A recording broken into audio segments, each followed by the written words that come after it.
오늘은 여섯 번째 시간으로 너희는 세상의 빛이라, 그 첫 번째 시간을 지나고 이제 두 번째 시간이죠. 자, 마태복음 5장 16절 같이 봉독하도록 하겠습니다. 시작. 이같이 너희 빛이 사람 앞에 비치게 하여 그들로 너희 착한 행실을 보고 하늘에 계신 너희 아버지께 영광을 돌리게 하라. 아멘. 자, 크게 세 가지로 너희 빛이 사람 앞에 비치게 하라. 이제 빛된 삶을 살라. 두 번째로는 그들로 너희 착한 행실을 보게 하라. 이제 오늘과 또 다음 주와 다다음 주까지 세 차례에 걸쳐서 그들로 너희 착한 행실을 보게 하라를 살펴볼 거고요. 빛된 삶의 목표에 대해서 이제 볼 것입니다. 그리고 마지막으로는 그들로 하늘에 계신 너희 아버지께 영광을 돌리게 하라. 빛된 삶의 목적에 대해서 마지막으로 나누도록 합니다. 자, 지난주에 우리 배웠던 거를 잠깐 복습할까요? 자, 첫 번째 시간으로 너희 빛이 사람 앞에 비치게 하라라고 말씀을 드리고, 우리는 발광체라 그랬어요? 반사체라 그랬어요? 반사체의 빛이다. 그래서 너희는 세상의 빛이라 라고 예수님께서 선포하시고, 일어나라 빛을 발하라. 이 빛도 이제 반사체의 빛인 것을 보게 되었고요. 그리고 빛은 어두움이 있는 곳으로 나가야 한다. 등경 위에 두어야 하지 발 아래에 두면 안 된다라고 말씀을 보았습니다. 그리고 두 번째는 빛들로 나타내라. 이 세대 가운데, 거스르는 세대 가운데 들어가서 빛들로 나타내라라고 말씀을 드렸고요. 빛들로 나타내기 위해서는 흠이 없고 순전한 자녀가 되는 것인데, 그것은 우리가 기독교 세계관으로 무장을 하여서 흠없고 순전한 자녀가 되라라고 말씀을 드렸고요. 그리고 신학, 철학, 과학, 윤리학, 심리학, 사회학, 법, 정치, 정치학, 역사학 가운데 들어가서 빛들로 나타내는 삶, 잘못되어진 학문, 또 그것 가운데 거스르는 세대 가운데 들어가서 하나님 말씀으로 기초한, 기독교 세계관을 기초한 빛들로 빛내라라고 말씀을 드렸습니다. 마지막으로 성경적 리더십에 대해서 말씀을 드렸죠. 그래서 결국에는 사람 앞에 비치게 하기 위해서는 성경적인 리더십을 가져야 한다는 것이죠. 지휘직함이 아니라, 가치가 아니라 영향력을 끼치는 것이 리더십이다. 그리고 마지막으로는 리더십의 본을 보이신 예수를 본받으라 라고 저번 주까지 보았습니다. 자, 오늘은 두 번째 시간으로 그들로 너희 착한 행실을 보게 하라 라는 말씀으로, 특별히 이 그들로 너희 착한 행실을 보게 하라가 세 파트로 또 살펴볼 텐데요. 오늘은 그 중에서 첫 번째 파트로 한번 보도록 하겠습니다. 자, 베드로전서 2장 12절부터 한번 말씀을 볼까요? 시작. 너희가 이방인 중에서 행실을 선하게 가져 너희를 악행한다고 비방하는 자들로 하여금 너희 선한 일을 보고 오시는 날에 하나님께 영광을 돌리게 하려 함이라. 아멘. 여러분, 선과 악이 있죠. 그 중에서 선은 착함의 기준, 이 선이 착함이죠. 이 착함의 기준이 어디 있을까요? 예수님께서 그들로 너희 착한 행실을 보게 하라라고 말씀하셨을 때, 착한 이 선의 기준은 어디에 있을까라는 것이죠. 그냥 단순히 우리가 흔히 알고 있는, 사람들이 통상적으로 생각하는 개념인 이제 사전적 의미로 곱고 어질다, 이것이 선의 기준일까요? 아니면 다른 기준이 있을까요? 그렇다면 성경에서는 이 착하다, 선에 대해서 뭐라고 말씀하고 있는지 한번 보도록 하겠습니다. 이 착한이라는 헬라어 단어는요, 칼로스라고 합니다. 착한, 좋은, 아름다운 이런 뜻이 있고요. 그리고 이에 해당하는 히브리어는 좋았더라입니다. 뭘까요? 토부이죠. 선하다. 좋았더라는 어디서 많이 들어보셨죠? 그렇죠? 그래서 하나님 보시기에 좋았더라가 선의 기준이 되는 것입니다. 선함의 기준이 됩니다. 하나님 보시기에 좋은 것이 모든 선함, 착함의 기준이 된다는 것이죠. 그리고 빛이신 예수 그리스도는 하나님 보시기에 착한 행실로 우리에게 본을 보여주셨습니다. 우리가 저번 주에 성경적 리더십의 본은 예수 그리스도로부터 배워야 된다고 말씀드렸죠. 그래서 오늘은 예수님께서 올바른 태도를 가지고, 또 올바른 행동을 취하시고 또 올바른 정신을 소유하신 것, 그것을 가지고 우리가 적용하면서 예수님의 이 성경적 리더십을 우리도 본받아야 되겠다. 그래서 착한 행실로 나타내야 되겠다라는 것들을 보도록 하겠습니다. 자, 첫 번째 파트로는 올바른 태도를 가지라입니다. 마가복음 10장 45절을 읽어볼까요? 시작. 인자가 온 것은 섬김을 받으려 함이 아니라 도리어 섬기려 하고 자기 목숨을 많은 사람의 대속물로 주려 함이니라. 아멘. 예수님께서 이 땅에 오셨을 때의 태도는요, 섬기는 태도셨습니다. 성경적 리더십은 기본은요, 섬기는 것이에요. 예수님께서 보여주신 태도는 섬기는 태도라는 것입니다. 막 다스리고 막 죄송합니다. 이렇게 카리스마 있게 하는 것도 참 중요하지만 제일 먼저 예수님께서 보이신 태도는 섬기려 이 땅에 오셨다라는 것입니다.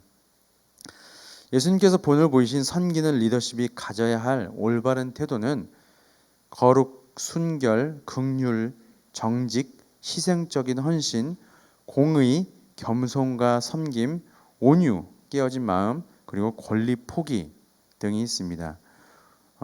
이 중에서 오늘은 몇 가지를 살펴볼 텐데요.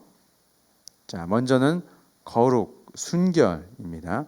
예수님께서 보여주신 올바른 태도, 섬김의 태도 첫 번째는 거룩과 순결입니다.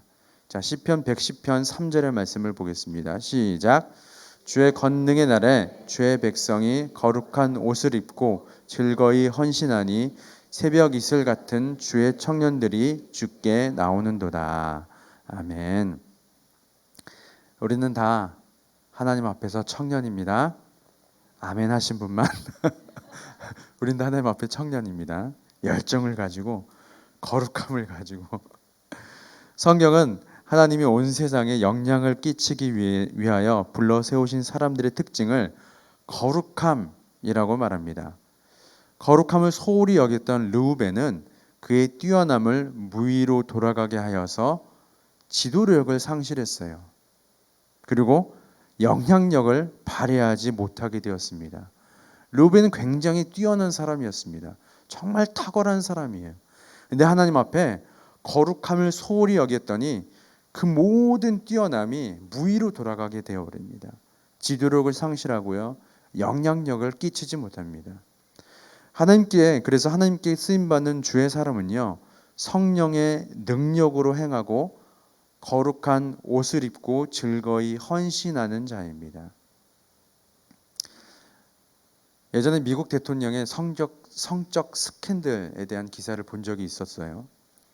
그리고 미국 내에서 이에 대한 다양한 의견들이 있었던 것을 봤습니다.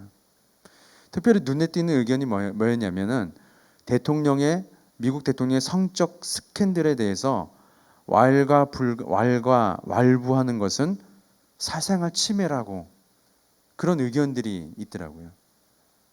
그럼 그 대통령의 그냥 사생활이야. 너희가 왜 상관해? 이걸 왜 기사거리로 내보내? 라는 의견들이 있었다는 것이죠. 이 사건이 대통령으로서 일하는 것과는 무슨 상관이냐라는 주장이에요.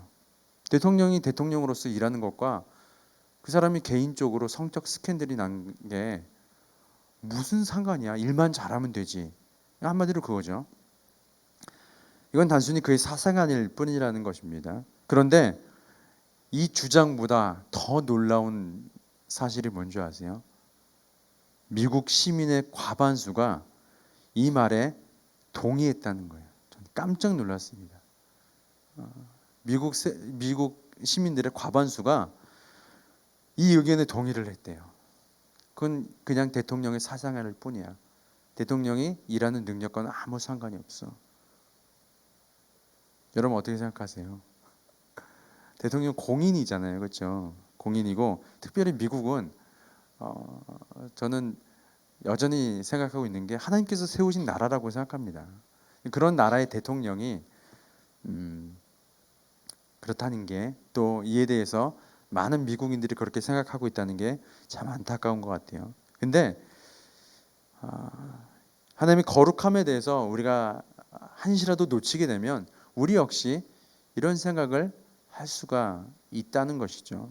그래서 참 겸비해야 되는 게 그런 이유인 것 같습니다. 자, 베드로전서 1장 14절에서 16절의 말씀을 보겠습니다. 시작. 너희가 순종하는 자식처럼 전에 알지 못한 때에 따르던 너희 사욕을 본받지 말고 오직 너희를 부르신 거룩한 이처럼 너희도 모든 행실에 거룩한 자가 되라. 기록되었으되 내가 거룩하니 너희도 거룩할지어다 하셨느니라. 아멘. 사탄은 거룩한 주의 백성이 얼마나 큰 영향을 주는지 너무나 잘 알고 있어요. 그렇기 때문에 하나님의 백성이 거룩하지 못하도록 항상 방해를 합니다. 성령님은 그래서 성령님은 굳게 결심하는 나를 보호하시는 거예요. 그리고 힘을 주시며 거룩한 백성이 될 수 있도록 날마다 도우신다라는 것입니다. 자, 그래서 모든 행실에 거룩한 자가 되는 것이 우리의 기준인 것입니다. 우리의 기준이 모든 행실에 거룩한 자가 되는 것입니다. 예수님께서 우리에게 본을 보이신 올바른 태도의 가장 첫 번째 모습은요, 거룩한 자가 되는 것입니다. 너희가 맡은 일에 이 세상 가운데 빛으로 드러내기 위해서 탁월하고 뛰어난 어떤 일을 보이라고 말씀하신 게 아니고 첫 번째가 뭐라고요? 거룩한 자가 모든 행실에 거룩한 자가 되라라고 말씀하신 것이 우리의 기준이에요. 이 세상의 기준과 너무 다르죠. 세상의 기준은 뭐예요? 빛으로 나타내기 위해서 뛰어나야 돼. 저 사람이 얼마나 설교를 잘하고 얼마나 탁월하게 율법을 잘 지키고 얼마나 탁월하게 하나님 말씀을 너무나 지식적으로 잘 알고, 하지만 가장 우선되는 기준은 너희가 모든 행실에 거룩한 자가 되라. 내가 거룩하니 너희도 거룩할지어다. 이것이 우리의 목표가 되어야 합니다. 거룩한 자가 되시기를 소망합니다. 성령님께서 도와주실 것입니다. 자, 두 번째로는 긍휼함입니다. 긍휼. 야고보서 2장 13절의 말씀을 같이 볼게요. 시작. 긍휼을 행하지 아니하는 자에게는 긍휼 없는 심판이 있으리라. 긍휼은 심판을 이기고 자랑하느니라. 아멘. 참 너무나 좋은 말씀인 것 같아요. 긍휼은 심판을 이기고 자랑한대요. 자, 긍휼과 은혜와 긍휼은 손의 양면과 같습니다. 은혜는 받을 수 없는 가운데 받는 것이 은혜이죠. 그 은혜는 우리에게 영원한 생명을 주시고 자녀가 되게 하셨으며 구원을 허락하시고 죄에 대하여 죽고 의에 대하여 살아나게 하심이 다 하나님의 은혜입니다. 아멘이시죠? 그렇다면 긍휼은 마땅히 받아야 하는데 받지 않게 하는 거예요. 뭔가 조금 은혜와 비슷하지만 다르죠. 한번 잘 보세요. 은혜는 받을 수 없는 가운데 받는 게 은혜래요. 우리가 도저히 받을 수가 없는데 거저 주신 것이 은혜예요. 근데 긍휼은 우리가 마땅히 받아야 하는 거예요. 마땅히 받아야 할 게 뭘까요? 심판이겠죠. 가장 우리가 마땅히 받아야 할, 죄인으로서 마땅히 받아야 할 것을 받지 않게 하는 것, 그것이 긍휼입니다. 본질상 진노의 자녀여서 하나님의 심판을 피하지 못하고 결국 사망 가운데 놓여질 것이었는데 긍휼이 풍성하신 하나님이 우리를 살리셨습니다. 자, 에베소서 2장 3절에서 5절 말씀을 볼게요. 시작. 전에는 우리도 다 그 가운데서 우리 육체 욕심을 따라 지내며 육체와 마음에 원하는 것을 하여 다른 이들과 같이 본질상 진노의 자녀이었더니 긍휼이 풍성하신 하나님이 우리를 사랑하신 그 큰 사랑을 인하여 허물러 죽은 우리를 그리스도와 함께 살리셨고 너희는 은혜로 구원을 받은 것이라. 아멘. 긍휼은 공의를 중요하게 여기면서도 그것을 실행함에 있어서는 용서를 기반으로 하는 거예요. 다시 한번 말씀드릴게요. 긍휼은 공의를 중요하게 여긴대요. 소홀히 여기지 않아요. 하지만 동시에 그것을 실행함에 있어서는 용서를 기반으로 합니다. 공의와 용서가 같이 있는 것이 긍휼이에요. 상은 주지만 벌은 주지 않는 거예요. 쉽게 말하면요. 용서하고 기회를 줍니다. 적극적으로 기다려주며 오래 참는 거예요. 맺고 있는 관계에서 공의가 무너지면 안 되죠. 그러나 그 안에는 반드시 뭐가 있어야 된다고요? 긍휼이 있어야 합니다. 우리가 맺고 있는 관계에 있어서 공의가 무너지면 안 돼요. 하지만 그 안에는 반드시 공의와 더불어 긍휼함, 용서가 있어야 됩니다. 기회를 주어야 되는 거예요. 자, 공의는 마땅히 받아야 할 것을 받게 하는 것이죠. 공의는 옳고 그름, 심판, 기다리지 않음, 현재를 직시함을 기반으로 하는 거예요. 근데 결국 공의만 강조하는 사람은요, 관계를 멀어지게 합니다. 그 안에 긍휼함이 없는 사람은 공의만 강조해요. 이것이 맞아. 이렇게 행해야 돼. 이것이 마땅하다니까. 넌 잘못되었어. 이것이 정답이야. 이렇게만 말하는 사람은요, 관계를 서로 어렵게 하는 거예요. 갑자기 생각나시는 분들이 있죠. 본인이 생각나기도 하시고요. 제가 예전에 그랬던 것 같아요. 자, 우리가 하나님께 나아갈 수 있는 것은 하나님의 공의 때문이 아니에요. 그렇죠? 하나님의 긍휼하심 때문입니다. 예수님께서 우리에게 보여주신 것이죠. 공의는 관계를 서로 멀어지게 하고 긍휼은 관계를 서로 가까워지도록 이끄는 거예요. 그래서 섬기는 리더십의 정말 중요한 부분 중에 하나가 긍휼함이에요. 리더가 리더십을 발휘하는 데 있어서 공의를 기반으로 하면 함께할 사람이 극히 적어집니다. 왜냐하면 우리는 모두 연약하기 때문이에요. 이 세상에 온전한 사람은 없습니다. 그렇죠? 하지만 공의를 버려서는 안 돼요. 공의가 있어야 됩니다.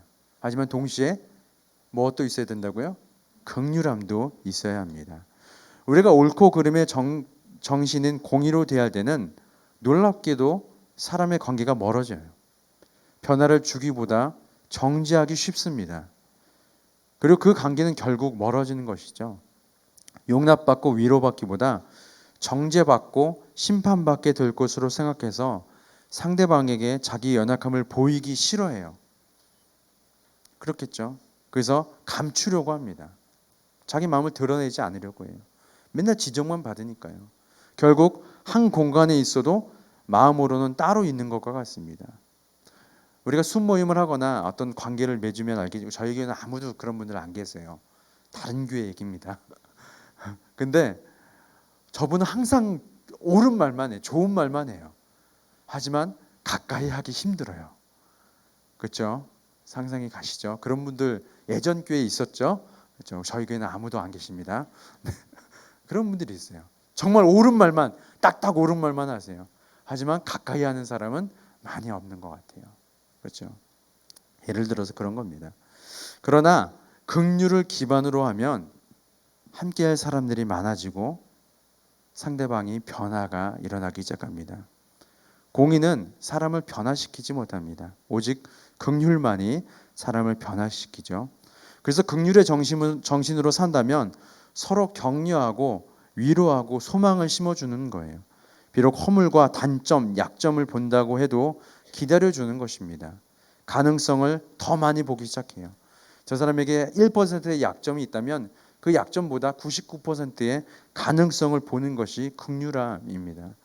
상대방이 그런 사람에게는 상대방이 알아서 속마음을 내비쳐요. 그래서 치유가 일어나기 시작합니다. 변화가 일어나면 갈수록 자유하고 성장하고 친밀감을 형성하게 됩니다. 우리 모든 순이 이런 관계가 맺어지기를 예수님의 이름으로 소망합니다. 자, 그래서 예를 들어서 다윗의 지도력을 한번 볼게요. 사무엘상 2장 22장이 나오는 얘기인데요. 다윗에게 온 사람들 400명이 있었죠. 근데 그 400명의 대부분은 어떤 사람들이에요? 환난을 당한 자, 빚진 모든 자, 마음이 원통한 자, 이런 사람들이 다 400명이었어요. 이들은 문제를 일으켰던 사람이고 사회에서 적응하지 못하는 사람들이었습니다. 영향을 주기는커녕 영향을 쉽게 받는 사람들입니다. 남들이 한마디 하면 그 한마디 가지고 상처받는 사람들이에요. 그렇게 상처를 주는 말이 아닐 수도 있었던 것 같은데 자기는 상처받았대요. 이런 사람들이 400명이나 됐어요. 여러분들이 다윗이에요. 어떨 것 같습니까? 감사합니다. 다 이해가 됐습니다. 그 한마디에. 네. 이런 사람들의 특징이 있어요. 열등감이 있고 낮은 자존감, 두려움, 피해의식, 소극적이고 수동적이고 부정적이고요. 절망하고 쉽게 낙담합니다. 남을 판단하고요. 남의 허물을 비방하죠. 그리고 분노하고 화를 잘 내고 다투고 절제를 하지 못합니다. 하지만 여기서부터 중요합니다. 하지만 다윗은 함께하는 사람들이 실망할 때마다 소망을 불어넣어 줍니다. 그는 이들을 하나도 잃지 않으려고 생명 다해 사랑으로 돌보고 믿음과 소망으로 오래 참고 격려하며 그들과 함께 울고 함께 웃는 시간을 보냈습니다. 400명과요. 아마 어쩌면 다윗은 과거 아버지 이새의 양을 칠 때 사자나 곰이 와서 양의 새끼를 물어가면 끝까지 쫓아가서 싸워서 한 마리라도 잃지 않으려고 노력했던 것이 많은 도움이 됐을 것 같아요. 다윗은 하나님이 보시는 눈으로 그들 자신을 보는 법을 배우게 하였습니다. 그리고 하나님이 보시는 눈으로 세상을 보는 법을 400명과 함께 배웠던 것 같아요. 그러자 그들에게 서서히 변화가 일어나기 시작하죠. 400명이요. 그리고 세상 사람들은 그들을 마치 쓰레기 더미 보는 듯이 대했지만 다윗은 그들 안에 보배를 보았던 것입니다. 이것이 긍휼로 사람을 대하는 것입니다. 다윗은 하나님의 리더십의 원칙, 즉 긍휼을 기반으로 이들을 대했던 거예요. 그래서 긍휼은 막연히 잘못을 용서하는 것만이 아니에요. 이보다 더 나아가 사람에게 소망을 불어넣는 것이 긍휼입니다. 자기 자신에 대한 자기가 자기 자신에 대한 신뢰와 믿음을 갖게 하는 게 긍휼이에요. 그리고 오래 기다림으로 하나님의 리더십을 갖추는 적극적인 태도인 것이죠. 따라서 긍휼에는요, 단순히 용서만 있는 게 아니고 사랑과 격려와 위로가 있는 것입니다. 우리가 말씀을 아시다시피 이후에 다윗은 왕이 되죠. 그리고 나라를 견고하게 세우고 주변의 많은 나라들을 굴복시켰습니다. 그는 이스라엘 역사에서 가장 강력한 리더십을 발휘했습니다.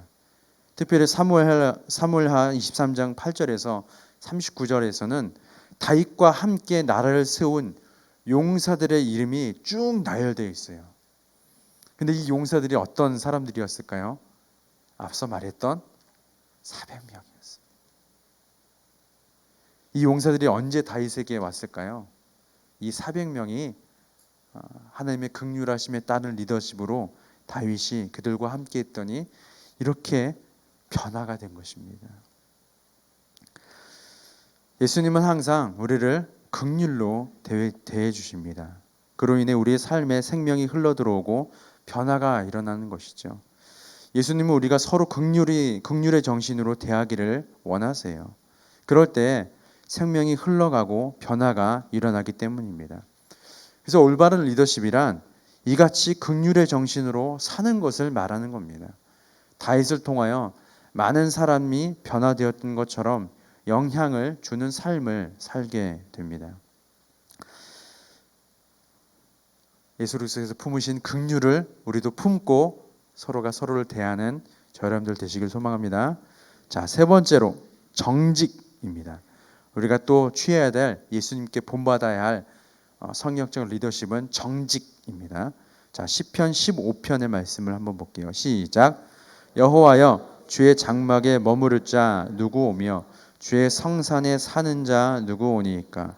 정직하게 행하며 공의를 실천하며 그의 마음에 진실을 말하며 그의 혀로 남을 허물하지 아니하고 그의 이웃에게 악을 행하지 아니하며 그의 이웃을 비방하지 아니하며 그의 눈은 망령된 자를 멸시하며 여호와를 두려워하는 자들을 존대하며 그의 마음에 서원한 것은 해로울지라도 변하지 아니하며 이자를 받으려고 돈을 꾸어주지 아니하며 뇌물을 받고 무죄한 자를 해하지 아니하는 자이니 이런 일을 행하는 자는 영원히 흔들리지 아니하리이다. 아멘. 정직은요, 이 세상을 변화시키는 리더의 올바른 태도입니다. 그리고 정직은 중요해요. 정직은 거룩과 순결에 이르는 것입니다. 정직은 거룩과 순결에 이르는 것이에요. 정직은 거룩의 주된 요소입니다. 바로 자신과 하나님, 자신과 다른 사람들과의 관계에 있어서 온전히 정직해지는 것입니다. 하나님 앞에서 내 삶의 모든 부분을 정직하게 나눠야 합니다. 하나님 앞에서 내 삶의 모든 부분을 있는 그대로 다 정직하게 나누는 거예요. 느끼는 감정과 느끼는 생각과 고통까지도 하나님 앞에 나누는 겁니다. 그래서 우리 삶의 모든 영역을 하나님을 향해서 정직하게 열어놓아야 하는 거예요. 우리가 기도할 때 하나님 앞에 우리의 마음을 예배를 드리며 나갈 때 내가 지금 가지고 있는 생각, 감정, 그 모든 느끼는 고통까지도 하나님 앞에 정직하게 다 나누는 거예요. 하나님, 제가 이런 생각을 하고 있고 이런 감정을 품고 있고 이런 고통을 당하고 있습니다. 정직하게 다 나누기 시작하는 것입니다. 그래서 하나님은 정직한 자를 통하여 이 세상이 변화되기를 원하십니다. 이를 위해 하나님은 정직한 자를 축복하세요. 정직한 사람을 위해 기쁨을 부어주셔서 마음 가득히 기쁨이 넘치고 어떤 상황에서도 요동하거나 두려워하거나 낙심하지 않게 하십니다. 그리고 하나님은 정직한 자에게 지혜를 주세요. 오직 정직하게 행할 때 올바르게 행할 수 있는 지혜를 주시는 겁니다. 하나님 앞에 정직하게 모든 마음을 내려놓을 때 어떻게 살아야 할지 지혜를 주시는 거예요. 무엇보다도 우리는 하나님 앞에 정직해야 합니다. 그렇게 할 때 우리는 하나님과 동행하는 삶을 살게 되는 것이죠. 정직한 자만이 하나님 앞에 거할 수 있기 때문입니다. 자, 그렇다면 어떻게 정직하게 살 수 있을까요? 먼저 하나님을 경외하는 마음을 주시도록 기도해야 합니다. 거짓은 마귀에게 속해 있기 때문에 절대 하지 말아야 하며 원수를 대하듯 미워해야 하는 것이죠. 하나님을 경외하는 마음을 갖고 거짓을 멀리할 수 있도록 기도해야 한다는 것이죠. 첫 번째가요, 적극적인 태도로 이 거짓을 물리쳐야 하는 것입니다. 우리의 노력이나 힘뿐 아니라 하나님을 경외하는 마음을 구하고 그 마음을 받아야 가능한 것입니다. 두 번째로는 하나님을 알아야 한다는 것이죠. 하나님이 어떠한 분이신지 알아야 하는 거예요. 인격적인 하나님을 아는 만큼 우리가 정직하게 될 것이에요. 하나님이 어떠한 분이신지 아는 만큼 우리가 하나님 앞에 또 다른 사람 앞에 정직함으로 행할 수 있는 것입니다. 그래서 하나님의 성품을 알아갈 수 있도록 시간을 내서 기도하고 또한 공부를 해야 하는 것입니다. 말씀을 봐야 하는 것이죠. 자, 세 번째, 빛 가운데 행하는 법을 배워야 합니다. 절대 거짓말을 하지 않는 것을 배우고 거짓말에 죄를 지었을 때 즉시 죄를 자백하는 법을 배워야 하는 것입니다. 먼저는 하나님께 자백해야 하고 후에 상대방에게 용서를 구해야 하는 것이죠. 정직하게요. 넷째로 성경대로 살려고 애써야 합니다. 우상 숭배만큼이나 미워하며 당장 버려야 할 심각한 죄가 있다면 즉시 그 자리에서 돌이켜야 합니다. 남들 다 한다고 절대 가볍게 생각해서는 안 될 것입니다. 하나님은 정직한 사람을 통해 하나님의 나라를 일으킨다는 것을 기억해야 합니다. 자, 네 번째 우리가 닮아야 할 섬기는 또 성경적인 리더십, 희생적인 헌신입니다. 마지막이죠. 희생적인 헌신, 올바른 태도, 여러 가지가 있는데 이제 네 가지만 보는 겁니다. 요한계시록 12장 11절의 말씀 읽어볼게요. 시작. 또 우리 형제들이 어린 양의 피와 자기들이 증언하는 말씀으로 그를 이겼으니 그들은 죽기까지 자기들의 생명을 아끼지 아니하였도다. 아멘. 예수님께서 우리에게 보여주신 성경적 리더십, 섬기는 태도, 올바른 태도의 네 번째는 희생적인 헌신입니다. 세상을 변화시킨다는 것은 어둠의 영들과 싸워 이기는 것을 말합니다. 특별히 요한계시록은 어둠의 영을 깨트리는 힘은 어린 양 예수 그리스도의 부활, 그리스도인들이 증거하는 말, 죽기까지 자기 생명을 아끼지 않는 희생적인 헌신에 있습니다. 희생적인 헌신은 어둠의 영들을 깨트리는 강력한 무기가 된다는 것이죠. 이는 예수 그리스도께서 십자가의 사건을 통해 본을 보여주셨습니다. 어둠의 영들을 깨는 가장 강력한 무기는 희생적인 헌신이에요.